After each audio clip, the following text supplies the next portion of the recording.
Would you mind telling us a little bit about the steps that has been formulated when you say… So we are basically offering a basic program called Isha Yoga, which is 7 days intensive here, which includes 2 full days and 7 evenings and 2 full days. Different places definitely have different influences, but the whole science of yoga is just that, to go beyond the external influences. Fundamentally, I am offering this science to people as a way of becoming a masters of their own destiny. So what vibrations are around you, what kind of people are around you, what traditions you come from is immaterial. If you are willing to do certain things with yourself, you can become a master of your own destiny. So we are doing programs in the prisons, in all the prisons, in all the central prisons in Tamil Nadu. Plus we are doing here also in Pennsylvania and Kentucky states. Now, we don't depend on what kind of vibrations are there, what kind of people. Somebody is a hardcore criminal, somebody is a wonderful man. It doesn't matter, because it is applied as a science. Whoever you are, it works the same way. Whatever kind of place it is, we can make it work. It doesn't matter what kind of place we are in. Now going back to the Sunya meditation, or what did you call Sunya Samadhi? Sunya meditation. Sunya meditation. So the word Sunya itself suggests some kind of Shunya means emptiness. Emptiness. Right. And I just wanted to add, coming from the appreciation of spirituality from a traditional viewpoint, do you make use of some mantras, or what way they are guided? See, meditation is not something that you do. First of all, the English word meditation doesn't mean anything, first of all. Right. Because if you sit with your eyes closed, it's considered meditation. With your eyes closed, you could be doing so many dharana, dhyana, samadhi, pratyahara, Right. There are many things you could be doing. So, just sitting with eyes closed doesn't mean anything. People might have just mastered the art of sleeping in vertical postures. So Shunya means it's the art of doing nothing. We're teaching people how to do nothing really. It's a way of creating a space between you and the body. See, it doesn't matter how many teachings go into you, but still life situations will overpower you and overwhelm you as long as you're part of the mind and body. If at all, if any suffering has entered you, the only kind of suffering that you know is, it has either entered you through the body or through the mind. So Shunya is a state where if you sit down, you get disidentified with the process that you refer to as body and the you refer to as mind. Once you establish this state of not being identified either with the body or mind, once you create a space between you and that, this is the end of suffering. Because all the suffering is either manufactured in your mind or in your body. Once there is a space, there is no such thing as suffering for that person. Shunya means emptiness. Who wants emptiness of all the things in the world? Everybody wants fullness, right? But this needs to be looked at with more depth. Now, in every religion, God is being referred to as all-pervading, isn't it? The only thing that is truly all-pervading is nothingness. Anything that is something has a beginning and an end, both time-wise and space-wise. The only thing that is truly all-pervading is emptiness. It is just that people out of their ignorance are always afraid of emptiness. Emptiness is darkness. Always, I know people have always symbolized divine as light. You can't imagine calling divine darkness. Right. Divine light it is always. But the nature of light is so limited. See, even if whatever source of light the light is coming from, whether it is from these lights or from the sunlight, which is the biggest source of light we know right now, with just my palm, drop that light and leave a shadow of darkness behind me, behind that, isn't it? So light is very limited happening. It's a small happening. It's a brief happening. in the existence. But darkness is always eternal and all-pervading. Now here, there is a confusion. When people say darkness, they carry certain images with darkness. When you are saying darkness, probably you do not carry similar images. Why I am saying this is, so people are approaching everything with a certain sense of fear and insecurity. But you tell me, life is a brief happening. Whether it's the light bulb here, it has a certain lifespan, the sun also has a certain lifespan, and all the stars have a certain lifespan. Does darkness have a lifespan? It's eternal, isn't it? I don't know. Darkness is eternal, isn't it? I'm not eternal. I don't know whether darkness is eternal. No, what I'm saying is, the absence of light is darkness, isn't it? Absence of light is darkness. Yes. Light can happen and go. Can darkness go away? If everything goes away, darkness is, isn't it? It is in the lap of that emptiness that creation is happening.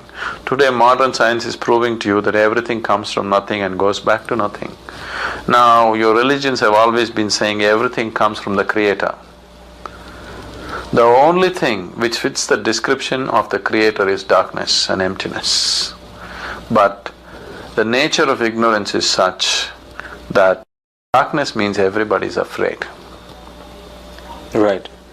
Because the very reason why they're seeking God is not because they want to know the Creator. They're seeking God because they're afraid of creation. When fear is the basis of what your seeking will never lead to fulfillment. People have become God-fearing, not God-loving, unfortunately. So when a person is on the spiritual path, when we say he is on the spiritual path, he is not seeking because he is afraid of life. He is seeking the divine because he has fallen in love with life. He has fallen in love with the creation. Now he wants to know what is the Creator. He has seen the beauty of creation. Now he wants to know that which should be even more beautiful to create this. So he is looking for the source of creation.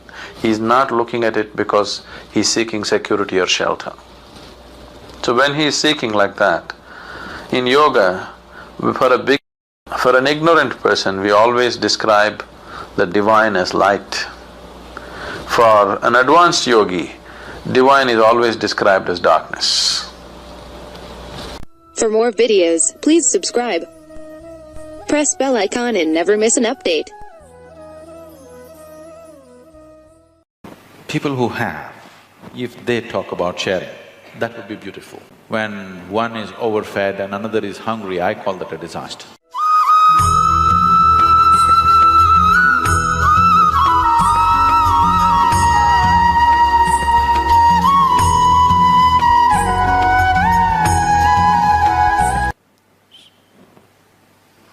Good morning, everyone.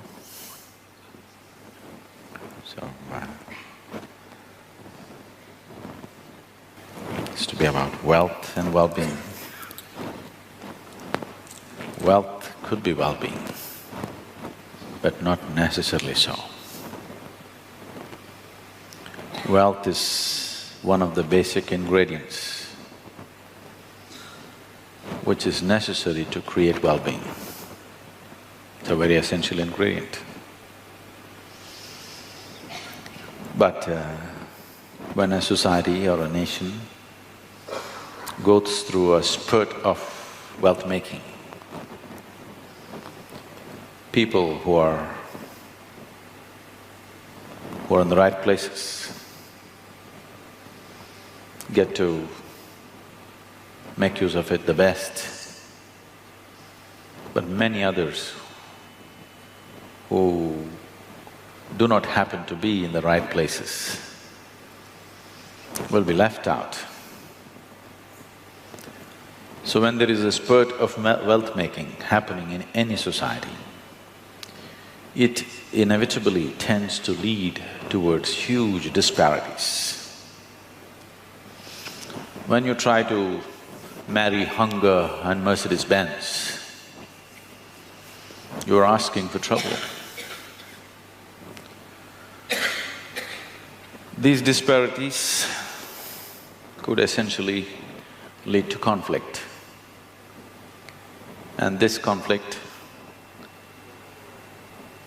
usually gets labeled as communism, have-nots. People who do not have anything start talking about sharing, which is ugly. People who have, if they talk about sharing, that would be beautiful. People who do not have anything to share talk about sharing, and that usually gets labeled as communism. But you can only make people who have to talk about sharing when there is consciousness. And consciousness is always inclusive in nature. In physicality, you and me are separate. If I think with the limitations of my body, I'm separate, you're separate. My well-being is separate, your well-being is separate. So naturally I tend to look at this, not at that. Consciousness is a dimension which is naturally inclusive. So along with wealth making, if inclusiveness is not brought in, it could lead to disastrous situations for any given society. Disastrous not necessarily because the crime and violence and discontent that it can breed, disastrous just because of the disparity. When one is overfed and another is hungry, I call that a disaster. When one is suffering hunger and another is suffering indigestion, I call that a disaster. So without the necessary consciousness of inclusiveness, wealth making could become disastrous. I hope we as a nation don't make that mistake. It cannot be leveled by some administration by passing laws. Okay, instead of paying 30% tax, you pay 90% tax. It's not going to work, you'll turn the whole society into criminals. It's only going to happen when we bring a certain spiritual ethos into the society. When I say spiritual, I'm not talking about following this religion or that religion. I'm talking about every human being in touch with something beyond his physical limitations will naturally bring inclusiveness into his way of existence. Without this inclusiveness, wealth making could bring more problems than solutions.